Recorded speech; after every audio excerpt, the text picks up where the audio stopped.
Russian warships are once again heading for Cuba. This communist-led country, just 90 kilometers off the U.S. coast, hasn't hosted this kind of delegation since Soviet times. Moscow is seeking to restore warm relations with the sunny island after they cooled with the collapse of the USSR in 1991. 3 Russian warships from the Northern Fleet will visit Cuba on the 19th of December. During the 4-day visit, the Russian sailors will meet their Cuban colleagues. We hope that this visit will help to strengthen ties between our navies.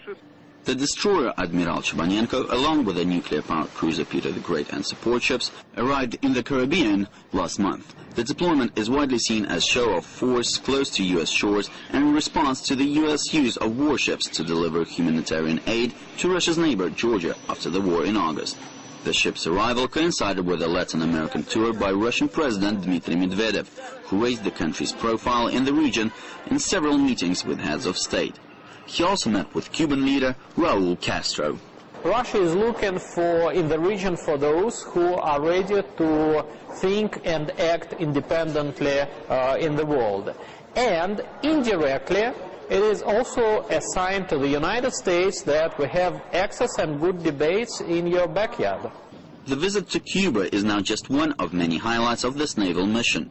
The Russian ships in Latin America have already held joint exercises with the Navy of Venezuela, whose President Hugo Chavez is a fierce critic of the United States.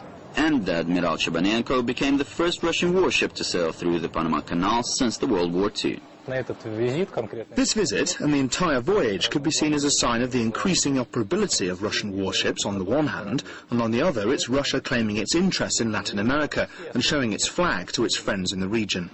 And in some cases, it's been not only the flag the Russian Navy flown for its friends, but something more tangible. For example, on Monday, the destroyer Admiral Chabanenko left Nicaragua, having delivered $200,000 worth of medicine, computers, and other humanitarian aid. Mikhail Lebedev, RT.